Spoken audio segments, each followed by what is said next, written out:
नमस्कार good morning. आज February 22 तारिख शनिवार। आज दिन भरी अनेक बड़ गुरुत्वपूर्ण खबर गुड़िक आसी। महिला मानक मिलिबो 2500 टंका। अनेपटे सुभद्रा योजनार आउ एक नुआ घोषणा कले राज्य सरकार। महिला मंडल माने उपकृत हेबे। यह सहित राज्य सरकार अनेक नुआ योजना मध्य राज्य में लागू होगाक जाउछे। तेबे आसंतु आज सकाळ आसीथिबा 25टी बड़ खबर उपरे नजर पकाइबा। प्रथम खबर, आज ठारू आरंभ हेउछि सुभद्रा मेला। आज ठारू महिला मानक पई आरंभ करा सुभद्रा मेला 2025। राज्य सरकार प्रथम थर पई एही मेला को आयोजन करुचंती। भुवनेश्वर जनता मैदान रे अनुष्ठित हेबाकु थिबा एही मेला आज ठारू आरंभ होई मार्च 2 तारिख पर्यंत चलिबो। तेबे एही मेला रे राज्यर विभिन्न प्रांतरू आसीथिबा स्वयं सहायक गोष्ठीर प्राय 700 ग्रुप महिला माने जोग देबे।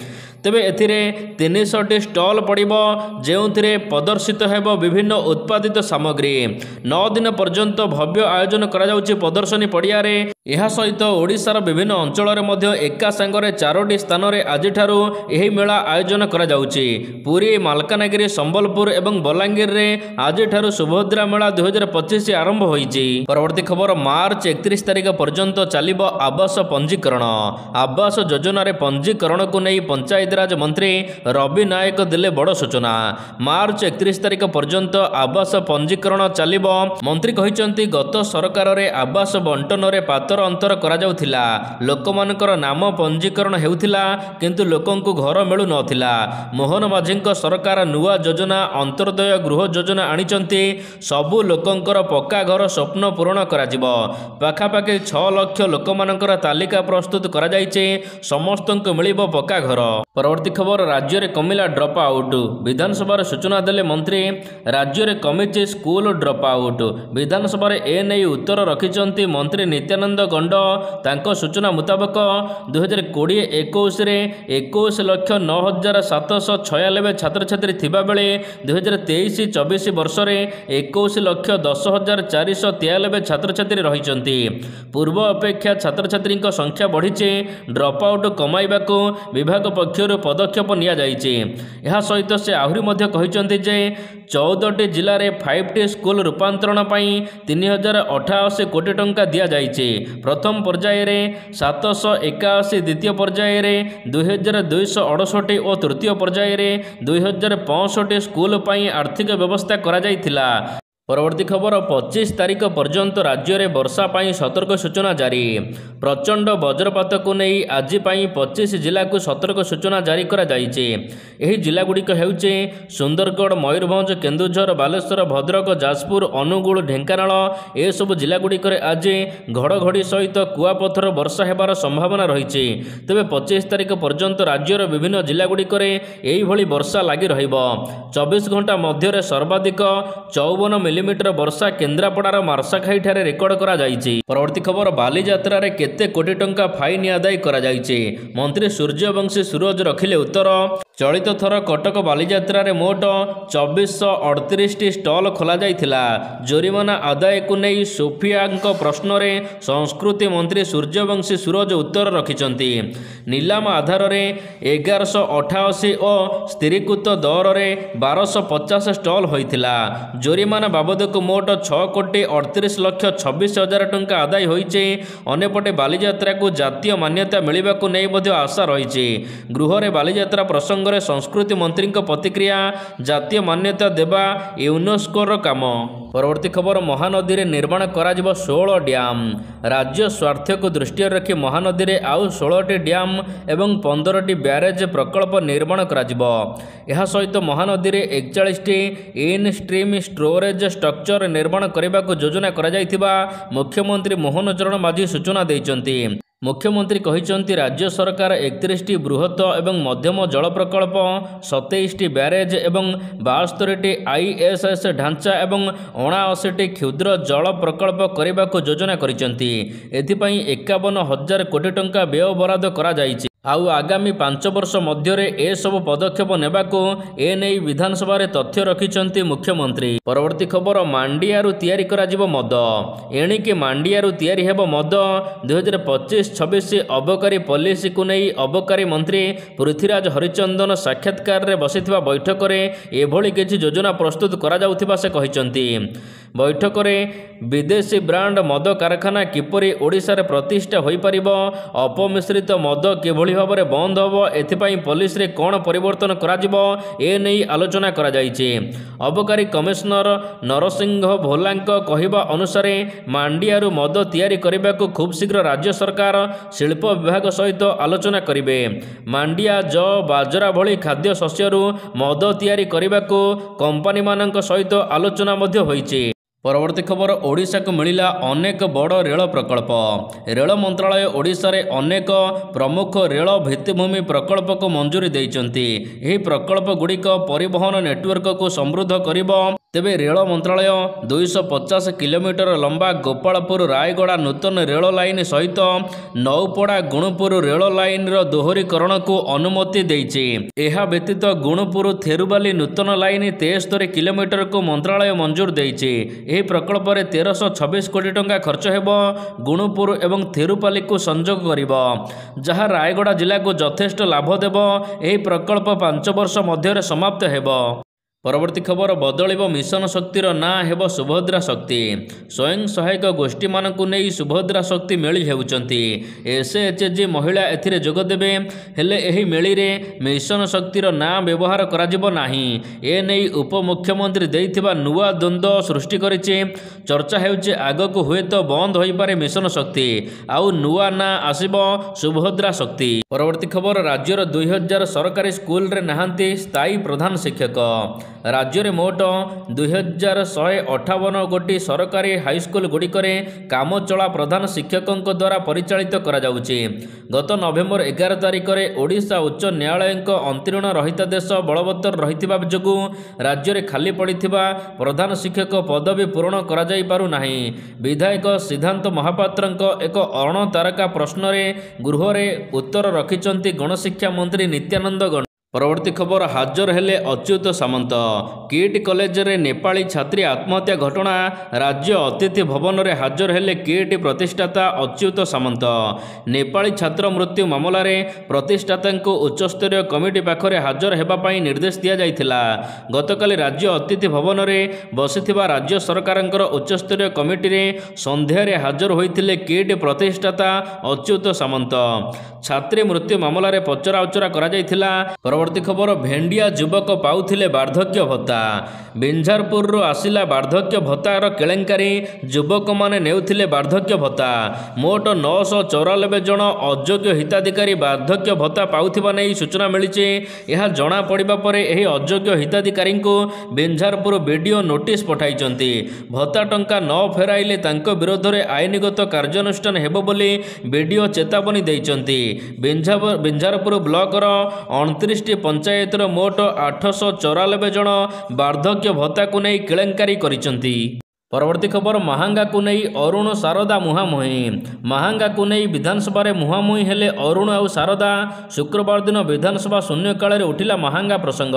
परवर्ती खबर श्रीजी को निकट रे लागू हैला अमृत अन्न। महाप्रभु पाखरे लागि हैला जैविक चाउल रे प्रस्तुत अमृत अन्न। गुरुवार दिन मध्याह्न धूपरे भोग लागि करा जाइछि अमृत अन्न।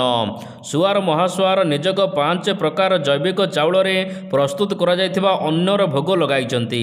तेबे गोविंद भोग चाउल एवं झिल्ली चाउलरू कोठ भोग व्यवहार करने को मोहर मारी श्रीमंदिर प्रशासन। बाकी प्रजातिर जैविक चाउल साधारण श्रद्धालु मानक निमंते महाप्रसाद होई आनंद बजार रे बिक्री करा जिवो। परवर्ती खबर मूल्यवान संपत्तिर रिपोर्ट करेंगे कर्मचारी। कौनसी मूल्यवान संपत्ति किनिबा पूर्वरु ओडिशा सरकार कर्मचारी माने सरकार को सूचना देबे।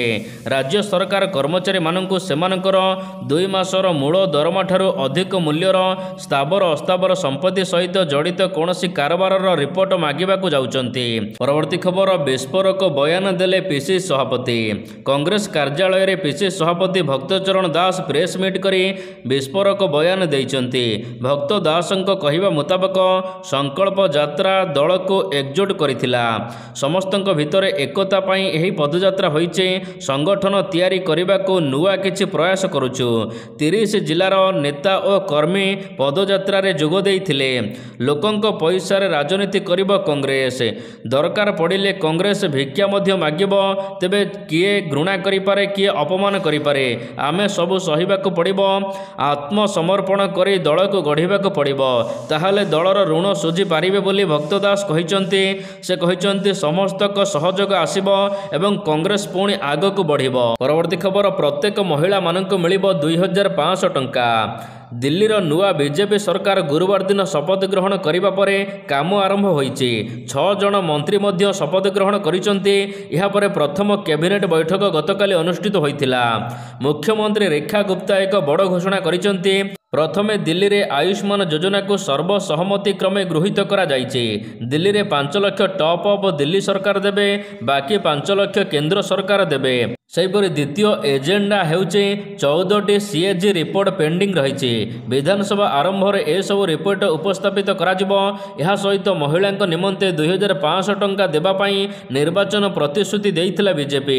ଏହାକୁ ମଧ୍ୟ ଖୁବ୍ ଶୀଘ୍ର କାର୍ଯ୍ୟକାରୀ କରାଯିବ ବୋଲି ମୁଖ୍ୟମନ୍ତ୍ରୀ ରେଖା ଗୁପ୍ତା ବଡ଼ ଘୋଷଣା କରିଛନ୍ତି। ପରବର୍ତ୍ତୀ ଖବର, ସରକାର ଦେବେ ଡେବିଟ୍ କାର୍ଡ। ନରେନ୍ଦ୍ର ମୋଦିଙ୍କର ସରକାର ଛୋଟ ଛୋଟ ବ୍ୟବସାୟୀମାନଙ୍କୁ ପ୍ରୋତ୍ସାହିତ କରିବାକୁ ପ୍ରୟାସ ଜାରି ରଖିଛନ୍ତି। ତେବେ ବଜେଟ୍ରେ ଏକ ବଡ଼ ଘୋଷଣା କରାଯାଇଥିଲା। ସମସ୍ତ ବ୍ୟବସାୟୀମାନଙ୍କୁ ମିଳିବ ଡେବିଟ୍ କାର୍ଡ। ଗତ ଫେବୃଆରୀ 1 ତାରିଖ ସାଧାରଣ ବଜେଟ୍ରେ ଏନେଇ ଅର୍ଥମନ୍ତ୍ରୀ ଘୋଷଣା କରିଥିଲେ। ଉଦ୍ୟୋଗ ପୋର୍ଟାଲରେ ରେଜିଷ୍ଟର୍ଡ ମାଇକ୍ରୋ ଅର୍ଥାତ୍ କ୍ଷୁଦ୍ର ଉଦ୍ୟୋଗ ପାଇଁ 5 ଲକ୍ଷ ଟଙ୍କା ସମୟସୀମା ଥିବା କ୍ଷୁଦ୍ର ମାଇକ୍ରୋ ଡେବିଟ୍ କାର୍ଡ ପ୍ରଦାନ କରାଯିବ। ସେ ଆହୁରି ମଧ୍ୟ କହିଛନ୍ତି ପ୍ରଥମ ବର୍ଷରେ 10 ଲକ୍ଷ ଡେବିଟ୍ କାର୍ଡ ଜାରି କରାଯିବ ସମସ୍ତ ଛୋଟ ଛୋଟ ବ୍ୟବସାୟୀମାନଙ୍କ ପାଇଁ। ପରବର୍ତ୍ତୀ ଖବର, ଚାଷୀମାନଙ୍କ ଆକାଉଣ୍ଟକୁ ମିଳିବ 2000 ଟଙ୍କା। ଦେଶର 9.8 କୋଟି ଚାଷୀମାନଙ୍କ ପାଇଁ ଖୁସି ଖବର। ପ୍ରଧାନମନ୍ତ୍ରୀ ନରେନ୍ଦ୍ର ମୋଦି ଫେବୃଆରୀ 24 ତାରିଖରେ ପ୍ରଧାନମନ୍ତ୍ରୀ କିଷାନ ସମ୍ମାନ ନିଧି ଯୋଜନା ବା ପିଏମ୍ କିଷାନ ଯୋଜନା ଅଧୀନରେ ଚାଷୀମାନଙ୍କୁ ଟଙ୍କା ପ୍ରଦାନ କରିବେ। ଚାଷୀମାନଙ୍କୁ 19ତମ କିସ୍ତି ପ୍ରଦାନ କରିବେ ପ୍ରଧାନମନ୍ତ୍ରୀ। ଚାଷୀମାନଙ୍କୁ ସିଧାସଳଖ 22,000 କୋଟି ଟଙ୍କା ପଠାଯିବ। ପ୍ରଧାନମନ୍ତ୍ରୀ କିଷାନ ସମ୍ମାନ ନିଧି ଯୋଜନାରେ ପ୍ରତ୍ୟେକ ଚାଷୀମାନଙ୍କୁ ମିଳିବ 2000 ଟଙ୍କା। ତେବେ 3ଟି କିସ୍ତିରେ ବର୍ଷକୁ 6000 ଟଙ୍କା ଦିଆଯାଉଛି। ଏବେ 19ତମ କିସ୍ତି ଫେବୃଆରୀ 24 ତାରିଖରେ ଚାଷୀମାନେ ପାଇବେ। ପରବର୍ତ୍ତୀ ଖବର, ସରି ସରି ଆସୁଛି ମହାକୁମ୍ଭ ବୁଡ଼। ସରି ଆସୁଛି ସମୟ, ବଢ଼ିବାରେ ଲାଗିଛି ଭିଡ଼। ମହାକୁମ୍ଭ ସରି ସରି ଆସୁଥିବା ବେଳେ ପ୍ରୟାଗରାଜରେ ଦିନକୁ ଦିନ ଅସମ୍ଭାଳ ଭିଡ଼ ହେଉଛି। ଆଗକୁ ଶିବରାତ୍ରି ଥିବାରୁ ଆହୁରି ସାଂଘାତିକ ଭିଡ଼ ହେବା ନେଇ ଆଶଙ୍କା କରାଯାଉଛି। କାରଣ ମହାକୁମ୍ଭ ସରିବାକୁ ହାତରେ ଆଉ ମାତ୍ର 4 ଦିନ ସମୟ ଅଛି। ଫେବୃଆରୀ 26 ତାରିଖରେ ଶେଷ ହେବ ପବିତ୍ର ମହାକୁମ୍ଭ। ତେଣୁ ଶେଷ ସପ୍ତାହରେ ସଙ୍ଗମରେ ବୁଡ଼ ପକାଇବାକୁ ଅଧିକ ଲକ୍ଷ ଲକ୍ଷ ଭକ୍ତ ଆସିପାରନ୍ତି। ଫେବୃଆରୀ 26 ତାରିଖ ସୁଦ୍ଧା ବୁଡ଼ ପକାଇଥିବା ଶ୍ରଦ୍ଧାଳୁମାନଙ୍କର ସଂଖ୍ୟା 65 କୋଟି ପାର କରିବ ବୋଲି ଅନୁମାନ କରାଯାଉଛି। ପରବର୍ତ୍ତୀ ଖବର, କିଟ୍ ଘଟଣା ଉପରେ ନଜର ରଖାଯାଇଛି କହିଲା ବୈଦେଶିକ ମନ୍ତ୍ରାଳୟ। କିଟ୍ରେ ନେପାଳୀ ଛାତ୍ରଙ୍କର ଆତ୍ମହତ୍ୟା ଘଟଣା ଏବେ ସବୁଠାରେ ଚର୍ଚ୍ଚା। ରାଜ୍ୟ କି ଦେଶ ନୁହେଁ, ବିଦେଶରେ ମଧ୍ୟ ଏହି ଖବର ଏବେ ଶିରୋନାମାରେ ଅଛି। ତେବେ ଏହି ଘଟଣା ଉପରେ ସ୍ପଷ୍ଟୀକରଣ ରଖିଛି ବୈଦେଶିକ ବ୍ୟାପାର ମନ୍ତ୍ରାଳୟ। ଶୁକ୍ରବାର ଦିନ ମନ୍ତ୍ରାଳୟର ମୁଖପାତ୍ର କହିଛନ୍ତି, ଭାରତ ସରକାର ଘଟଣା ଉପରେ ପୁରା ନଜର ରଖିଛନ୍ତି। ଆମେ ଓଡ଼ିଶା ସରକାରଙ୍କର ସହିତ ସହଯୋଗରେ ଅଛୁ। ରାଜ୍ୟ ସରକାର ଉଚିତ ପଦକ୍ଷେପ ନେଇଛନ୍ତି। ଘଟଣାର ତଦନ୍ତ ପାଇଁ ଉଚ୍ଚସ୍ତରୀୟ କମିଟି ଗଠନ କରାଯାଇଛି। ଓଡ଼ିଶା ପୁଲିସ ଅଭିଯୁକ୍ତଙ୍କୁ ଗିରଫ ମଧ୍ୟ କରିଛି। ପରବର୍ତ୍ତୀ ଖବର, 38 ବର୍ଷୀୟା ମହିଳାଙ୍କ ଦେହରେ ଲାଗିଲା 76 ବର୍ଷୀୟ ବୃଦ୍ଧାଙ୍କ ହାତ। ଫରିଦାବାଦର ଅମୃତା ହସ୍ପିଟାଲରେ ଡାକ୍ତରମାନେ ଚମତ୍କାର କରିଛନ୍ତି। 76 ବର୍ଷୀୟା ବୃଦ୍ଧାଙ୍କର ହାତକୁ 38 ବର୍ଷୀୟ ମହିଳାଙ୍କ ଦେହରେ ଲଗାଇଛନ୍ତି। ଏହି ଅପରେସନ 12 ଘଣ୍ଟା ସମୟ ଲାଗିଥିବା ସୂଚନା ମିଳିଛି। ତେବେ ସୂଚନା ଅନୁସାରେ 38 ବର୍ଷୀୟ PhD ଛାତ୍ରୀ ଟ୍ୱିଙ୍କଲି ଗତ 2 ବର୍ଷ ତଳେ ବିଦ୍ୟୁତ ଆଘାତ ଯୋଗୁଁ ତାଙ୍କର 2ଟି ହାତ ହରାଇଥିଲେ। परवर्ती खबर पाकिस्तान उपरे आईसीसी जोरिमाना चैंपियन ट्रॉफी 2025 सबुठार बड़ मैच भारत और पाकिस्तान मध्य फेब्रुआरी 23 तारिख में दुबई में खेल तेबे जदि देखिबा एही चैंपियन ट्रॉफी चलित वर्ष पाकिस्तान आयोजन करिछि हेले प्रथम मैच रे न्यूजीलैंड ठारो हारिबा परे आयोजक पाकिस्तान पूरा टूर्नामेंट रे बाद पड़ी पारे बोली आशंका करा जाउछि। तेणु एबे कळे बळे कौशले 23 तारिख पाकिस्तान जितिबाकू चेष्टा करिबो। अन्यपटे आईसीसी आचरण विधि उल्लंघन करिथिबारु आईसीसी मध्य पाकिस्तान उपरे फाइन लगाइछि। आईसीसी नियम अनुसार सर्वनिम्न ओभर रेट रहिबो ताहाको अपराध बेली धराजिबो। एथिरे जदि खेलाड़ींक दल निर्धारित समय रे समस्त ओभर बोलिंग करि न पारे तेबे प्रति ओभर पई सेमानक मैच फीर 5% जोरिमाना देबाक पड़िबो जहां पाकिस्तान उपरे लागू होइछि। परवर्ती खबर विवाहर 4 वर्ष पर अलग हेले चहल और धनश्री। टीम इंडियार स्टार स्पिनर युजवेंद्र चहल एवं तांको पत्नी धनश्री वर्मा दुहे अलग होइचंती। दुहे एबे ऑफिशियली अलग होई जाइचंती। सेमानकर आईनगत भाव में छाड़पत्र होई सारिछि। गत किछि मास धरि एही दंपतिंक छाड़पत्र खबर सोशल मीडिया रे भाइराल होइथिला। शेषरे उभयंकर छाड़पत्र होइछि। चहल एवं धनश्री डिसेंबर 2020 रे विवाह करथिले। 4 वर्ष विवाह पूरीछि। उभयंक मध्य एबे छाड़पत्र होई सारिछि।